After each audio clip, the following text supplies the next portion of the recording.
Hi guys, welcome back and hello if you are new. So I know I've been kind of quiet on the channel as of late, which is kind of weird. I've not really not done anything on the channel for quite some time.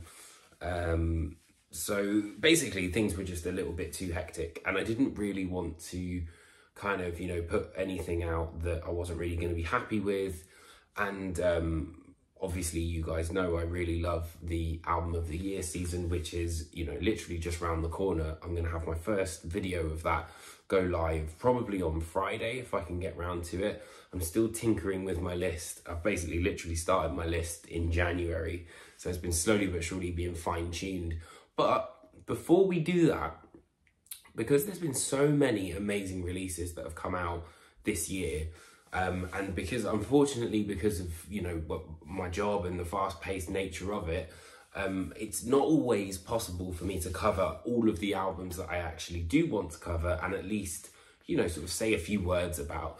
So I've basically gone through the entire year and looked through, and it's landed at about 30 records that I'm going to be talking about, and I will try and get through them as quick as I can. Some I'll probably end up blabbing on about a little bit more than others, just from, experience and also preference, because there are some bands here I've never heard of. There are some bands I'm discovering literally for the first time, and there's some bands that I've loved for years and years and years. So, yeah, I'm gonna sort of, kick that off, and then afterwards we'll go into Album of the Year territory for the rest of December, and then it's into 2024. So it's been an incredible year, to be fair. Like, release-wise, it's really been such a high level of quality. So I'm really excited to kind of, go through these ones that I've missed, and, we can go from there.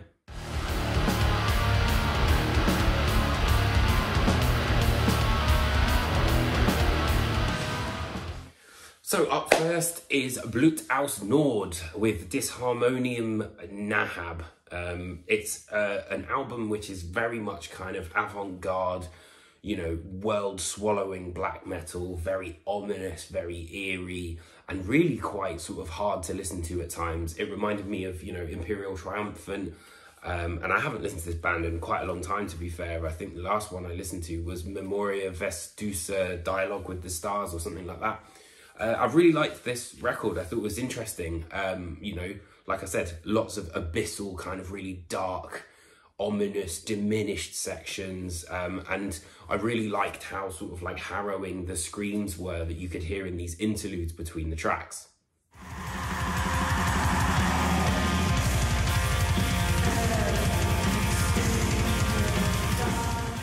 After that, we go to Predatory Void with the 7 Keys to the Discomfort of Being. So this is a new signing to Century Media. I'm pretty sure there are members of Oathbreaker and Amun-Ra in this band.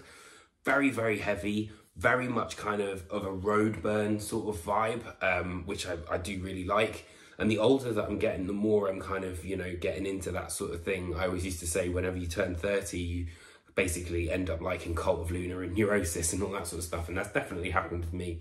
Yeah, Predatory Void are very interesting, very heavy, sort of quite dissonant as well, which is, I think a running theme that's happened with me and some of the stuff I've really enjoyed this year. Maybe because it's just, kind of how my year's been. It's been a bit of a nightmare. But yeah, very, very interesting and a great debut for sure.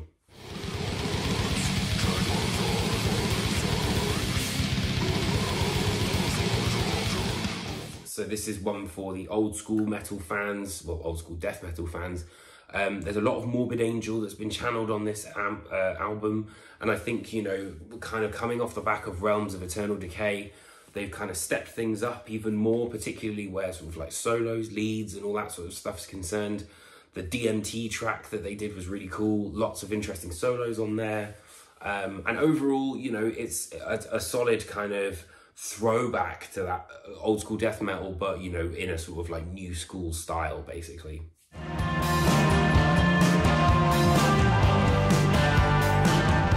So it's been a minute since we've had a Grave Pleasures record, So obviously this one was probably quite, you know, highly anticipated.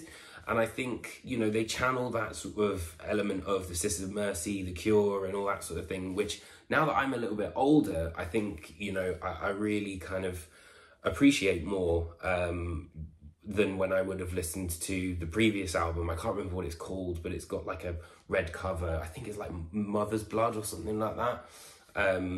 Anyway, it's a really, really interesting album. It's got Matt McNerney, who's also in Hex Vessel, who has, you know, really, really great sort of characteristic vocals on there as well, which I really liked. But it's all kind of, you know, in the guitar tones and the bass and things like that that kind of really bring it together for me.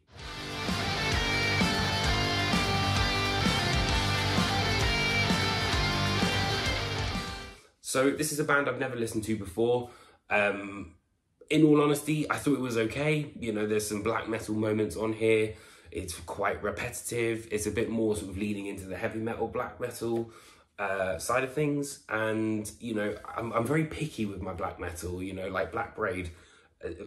Everyone seems to be loving their new album, and I thought it was good, but I didn't think it was like, you know, that sort of amazing. And I know a lot of people have sung Uada's praises, but, you know, for me currently, it's just not quite hitting that.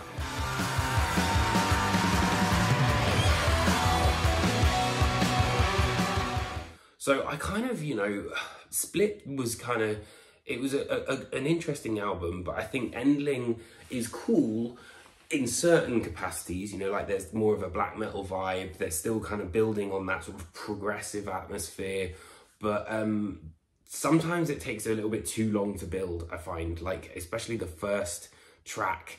You know, I was kind of like, we're 3.5 minutes in and we didn't really need all of this build up. We could have just gone straight into it, because that's when, you know, Kvelertak really kind of hit that sweet spot for me, is when everything comes together and you get into that and it's almost a bit, you know, punky hardcore, that sort of thing.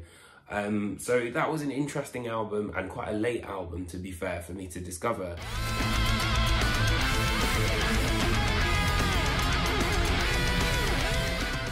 Then we come to Xoth and Exogalactic. So I remember hearing about this band, I think it was about like maybe, it probably must have been in the pandemic or something.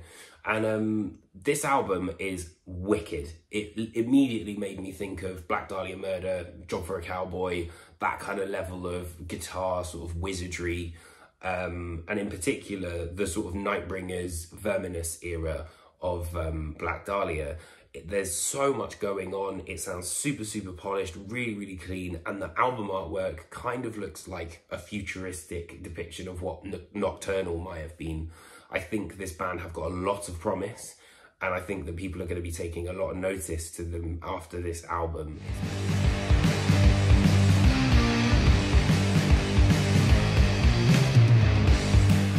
So next up we have Pigs with Land of Sleeper. So this is a band that, you know, I'd heard a lot about and not really kind of delved into before, because I was kind of like, well, you know, it's kind of stoner, meh. But as I said, you know, my tastes have kind of changed over the years, and I was listening to Six Music, and Craig Charles did a session with these guys, and I was just like, wow, the sheer power that comes out of those guitar amps and bass amps, like, just really blew me away. And it kind of, you know, channels that Sabbath, Electric Wizard, Queens of the Stone Age, Caius, that sort of vibe. And it's been one that I've really kind of enjoyed throughout the year. More and more and more I listen to it, the kind of more I can really kind of go through and appreciate what they're trying to do.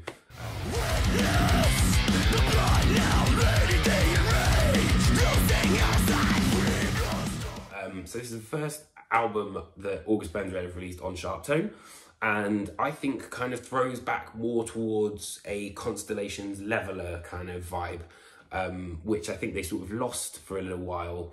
So definitely, you know, like a return to form.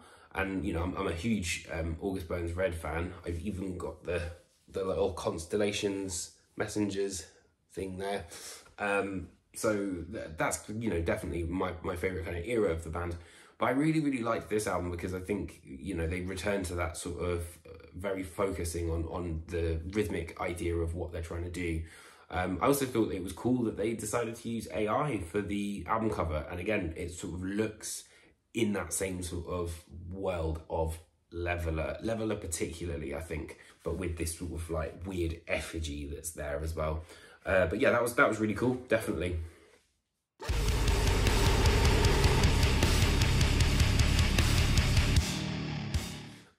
It's 30 minutes of absolutely punishing hardcore and like kind of metallic hardcore as well. You know, there's moments here where it kind of got really heavy, to the point where I was kind of like, okay, yeah, like we get it, you're heavy, but I think I did want there to be something a little bit more. I know that this is very much a band which are on the up, and you know, I'm kind of, again, picky with hardcore. Like, if I don't really like it straight away, then I'm kind of not really all that sort of into it. But Jesus Piece, you know, they're doing very well. And what they do very well. I think, you know, it was a little bit too one-dimensional for me, but I'll definitely give it another go. You know, it's only 30 minutes or so.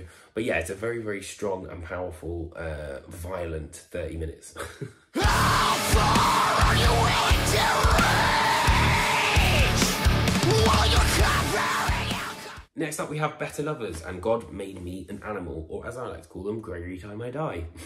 It's basically 4 members of Every Time I Die and 1 member of the Dillinger Escape Plan. And it's pretty heavy, it's pretty good. I really want to hear an album from these guys because, you know, obviously an EP, you get a bit of a feel for what something's going to be like, but you don't get necessarily the full scope of what they could do in an album. For example, I think, you know, some of the slower material that they could put together would be really interesting, but this very much does exactly what it says on the tin.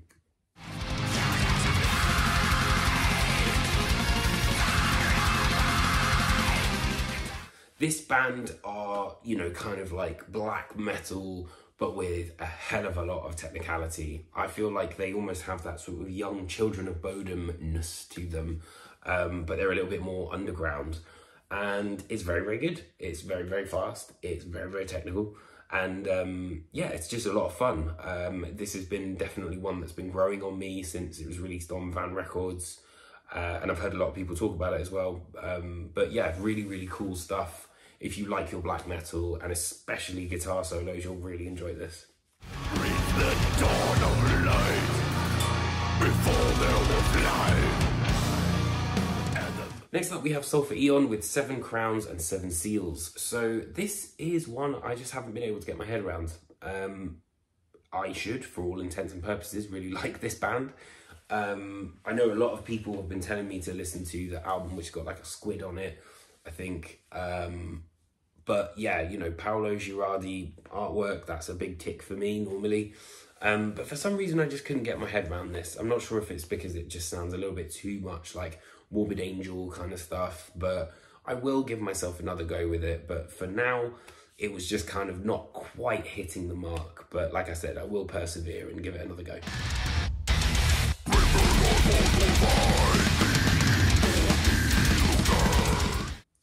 So this is an excellent return from Suffocation. I think the band have really taken their time to hone their craft. It's the first album that was recorded entirely themselves and also to feature Ricky Myers as well on vocals, which is, I think, a big deal. Thematically, it looks at different perspectives and how the sort of entities, you know, these sort of like deities, essentially deceive mankind with their sort of scripture and things like that. So it's quite interesting in terms of, you know, themes, but it's a really great album, very lean, you know, very tight. The production on it is really great as well, and it's been on repeat for a hell of a long time for me. So definitely check that Suffocation album out because it's brilliant.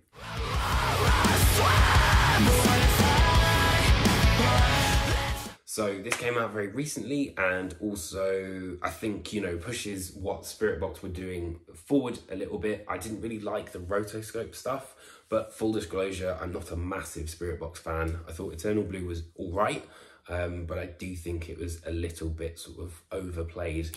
I like the fact that they've kind of, you know, done the single with Megan Thee Stallion with Cobra and done something different. And I also do like the fact that they're pushing things forward, you know, in terms of the mainstream. But the Fear of Fear is a cool EP. I think, you know, it's definitely showing what they can do and how their songwriting has kind of tightened up. So yeah, excited to see what an actual full length is going to sound like.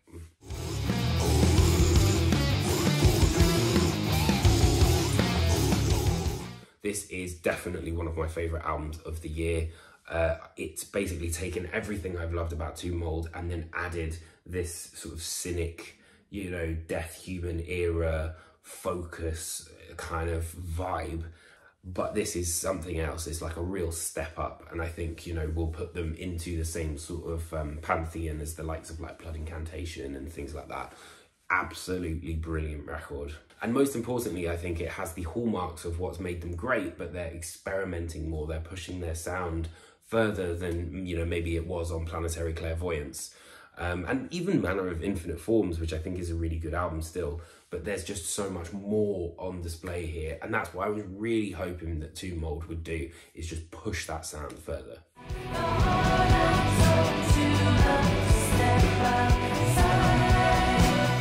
This is the first album that Myrkur has released, you know, in terms of like a heavy album in quite some time. I really liked Volker Sanja. That was a really kind of like calming record, and particularly when it came out, you know, in pandemic and stuff. This one looks very much at the sort of like nurturing aspect. Amelie Brun has become a mother, so that's very much kind of like the main concept of the record, but I like the fact that it kind of marries the idea of traditional with kind of more contemporary music, and does so in a really cool way, you know. But it's really cool because, you know, it incorporates elements of like almost ABBA in some places, but then has heavy metal, black metal, you know, lots of stuff that's really kind of pushing things forward, which I think is important. You know, if we're going to bring other genres into metal, as we should, you know, it's done very well here for sure.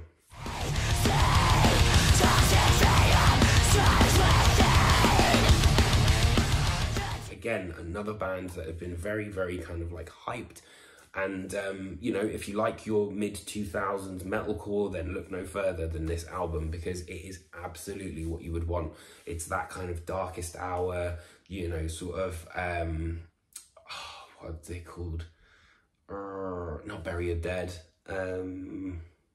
Born from Pain, you know, Hymns, all that sort of vibe, but with, you know, kind of a more modern sort of take on it. And it was cool, you know. I don't think it's groundbreaking by any means, but I do think, you know, it's doing well, and what it does pretty well. So yeah, I would say, you know, if you're into that sort of stuff, definitely give this one a chance.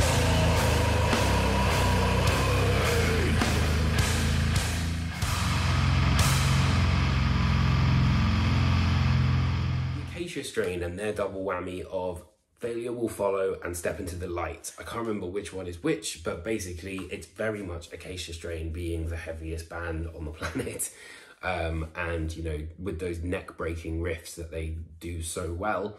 And one album is kind of more traditional song structures that you would kind of associate with the Acacia Strain, and then the other is a lot slower, more doom-laden, very heavy.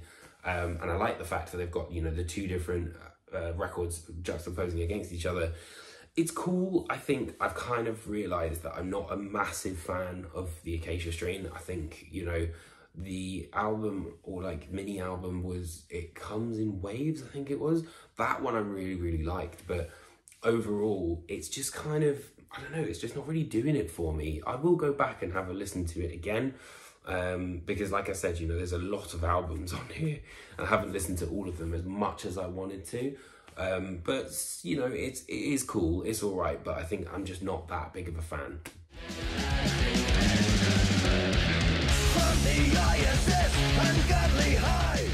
Okay, now this one was a real discovery, and it was really late on as well. Is King Gizzard and the Lizard Wizard and Petrodragonic Apocalypse. Wow, this is such a wicked album, and I'm so glad I discovered this band, because they are literally the most prolific band I think I've ever seen. I remember, like, was it last year, they released like 3 albums in a month or something like that, and I love the fact that it's very DIY. You know, you can tell even with their store, everything that they stand for is just basically making music and putting it out there and seeing what people think of it, and I love that. And I think Petrodragonic Apocalypse is brilliant. You know, it's really interesting. And I also went and had a look at their latest album. I can't remember what it's called, but it's more of an electronic album, and it's cool because you can be a fan of that and then also listen to that, but you can hear that sort of thing that bridges them together, and that is honestly one of the biggest surprises for me this year, and I'm definitely going to go back into their back catalogue. That is an absolute scorcher of a record, totally like Sabbathy, thrashy, and interesting time signatures, lots of different things going on, nothing like it I don't think, so really, really cool. My worries were a waste of time. Made the world so blurry, I was going blind. Next up we have Beartooth with The Surface. So I think this is kind of Beartooth going for the mainstream. I mean, they've always had an emphasis on choruses, but I think that here it's really, really fine-tuned songwriting and looking at where these are going to be played, which is live. And, you know, they're about to hit arena levels. Well, they already have. They played Wembley Arena here, and you know, it really is kind of quite incredible to see the rise of this band. And honestly, it's really quite incredible to see how much effort Caleb Shobo has put into this band, and just how great they are, you know, at sort of getting to that next level. And I think, you know, they've really actually becoming a big player when it, you know, this sort of album is kind of released. And yeah, it's, you know, full of big choruses, quite interesting, definitely more mainstream, but you know, I didn't hate it by any means. I thought it was actually really, really well constructed and well put together, so I'll definitely be giving it another spin for sure.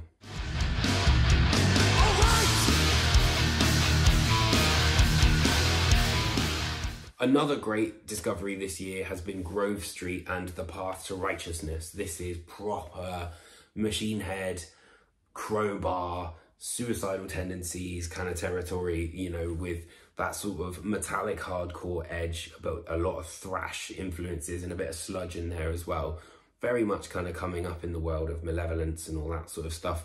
But I think they kind of have their own thing to say, and I love the fact that they have these clean sections with all of these effects.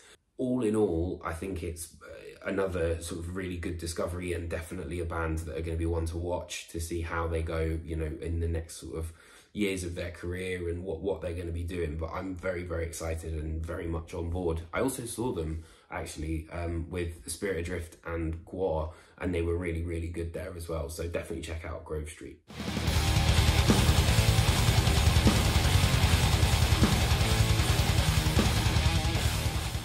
Definitely different to Killridge, which is an album that I used to work on. I used to work with the band, and they are brilliant people. Really, really liked this album, but again, very different. I kind of personally preferred the more sort of rhythmic approach, whereas this is very much kind of almost crossover in some ways, where you can like smell the sweat in the rehearsal room, and when you hit play, it's literally just a non-stop thrill ride right until the end. I think War Remains the track is one of the best tracks that they've written. But yeah, really, really interesting. And I'll be seeing, you know, I'm really interested to see where they're going to go from here.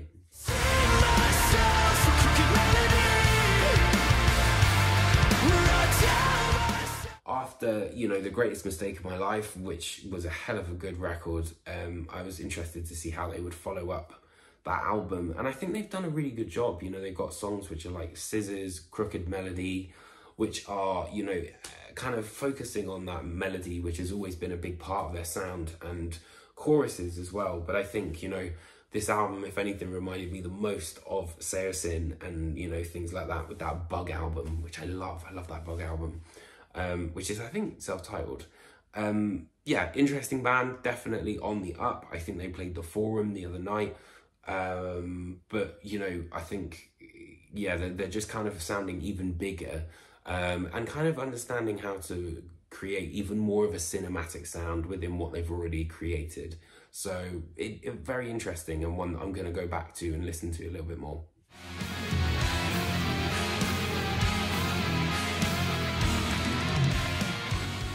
Alkaloid are a band that are made up of Christian Mjølner from Obscura, the guys from Dark Fortress, Morian, who's a really, really great screamer, and a couple of other guys, which I can't remember quite off the top of my head. But very, very talented band, great musicians. And this album, I think, is probably the weirdest of all of their records, which I think maybe one of the things where people kind of like steered a little bit clearer from it. you know, instead of the Malkuth Grimoire or what was the other one? The one with the red album cover. I can't remember what it was called.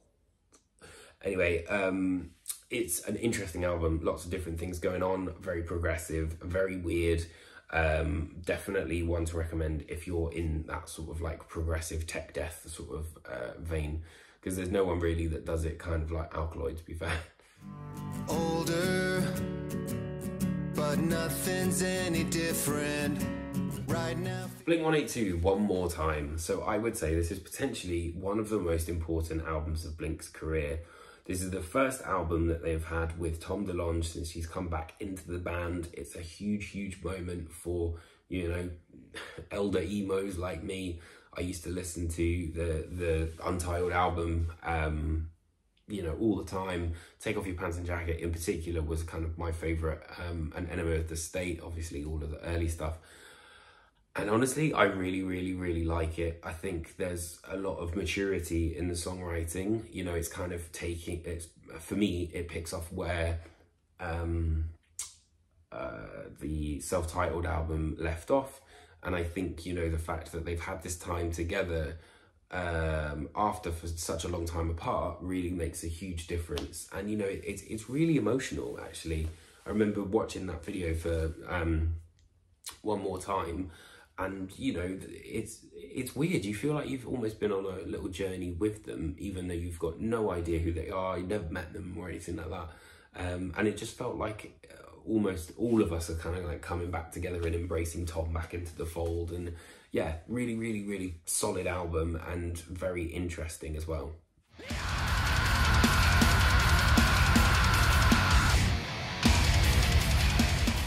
Cryptopsy, As Gamora Burns. So the first album from Cryptopsy in quite some time. They did that sort of, I think it was the Book of Suffering EP series, and also the first on their new label, which is Nuclear Blast. Interesting album, definitely does what Cryptopsy does best. Very, very heavy, very straightforward, pretty punishing technical death metal. If you're into that sort of thing, you'll more than likely love it, but it's not really kind of like blown me away, to be totally honest. It was interesting, but not amazing.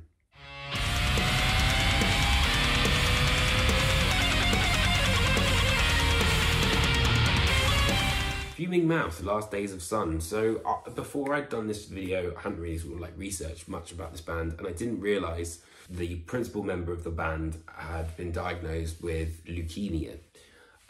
Which basically I think is a direct sort of allegory for the concept of this album, which is humanity basically having 24 hours left of the sun before eternal darkness, and each song represents a different hour, which I think was a really interesting concept. Has a sort of relatability to it, because it makes you kind of think like, yeah, what would I do? And, you know, some tracks are about trying to find your loved one and spending those final moments with them, and then you have, you know, the realization of what is actually going to happen.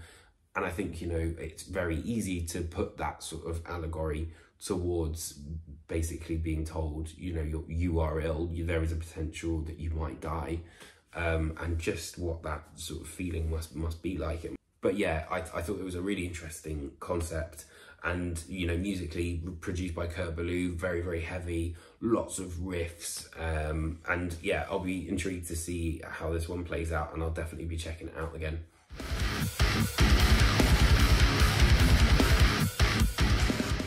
After that, we have Guilt Trip with Severance, very much kind of following on that Machine Head sort of vibe with those harmonics.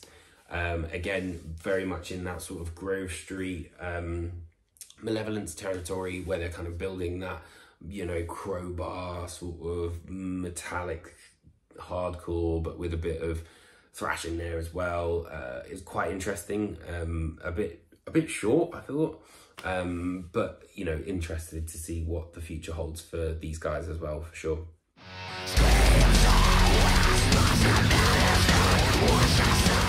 I've really loved Carnifex for a good number of years, and it continues here because I think this band just kind of go really from strength to strength, and they incorporate more and more melodic death metal passages, more and more black metal stuff, And, you know, Necromantium is a great record. It's got, you know, production from Jason Swaykoff, and he, you know, he's like a man after my own heart. He's been on Ascendancy, Job for a Cowboy stuff, lots of different material that was kind of definitely formative of my taste. I've really enjoyed this album. Lots of kind of like spooky vibes as well, and I like the cover.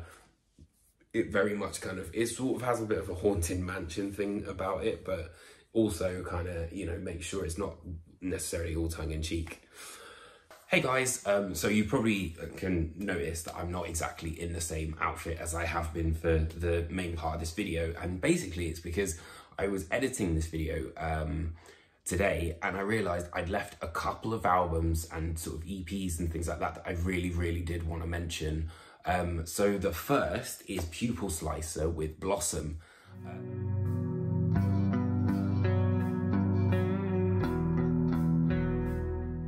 Basically created a record which is kind of less crazy and sort of erratic than Mirrors, but I think with Blossom it's very much more kind of more mature songwriting. There's more interesting ideas which are being experimented with. You know, there are moments where they actually do allow themselves to kind of express a bit more melody as well.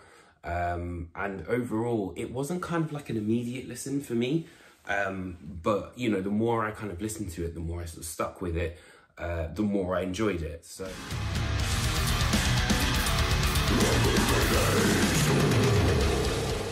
This is a band I think that have been kind of striving towards this album. I wasn't quite I wasn't quite expecting the level of how good this record is. It's been produced by Adam D from Killswitch, and also features a guest appearance from George Corpse Grinder Fisher. And in all honesty, I think they've really tightened up everything. They kind of understand the dynamics even more. And also I heard a lot of people talking about this, and I did want to feature it on my channel, but I just ran out of time, unfortunately. So highly recommend Creeping Death's Boundless Domain, and I wanted to make sure I got that in there.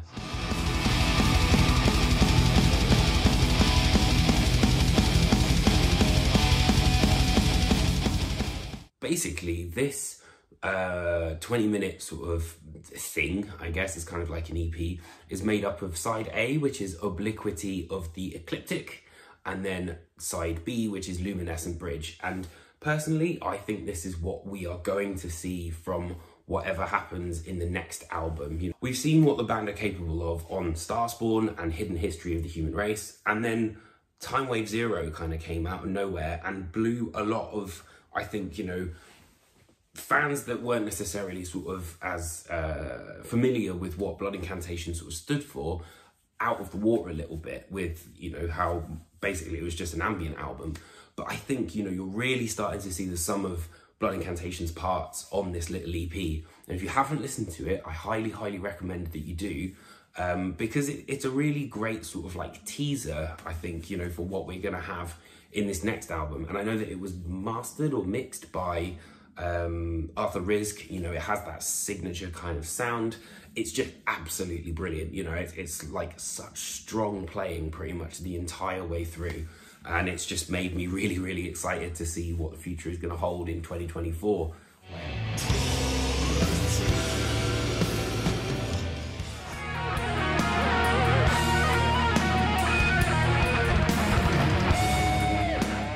And finally, we close out the year in incredible style with Dream Unending and Worm in Starpath. So, two bands that have closed out the year for 20 Buck Spin, kind of like 2 years in a row, I guess, decided to come together for what is basically a split album, I would say.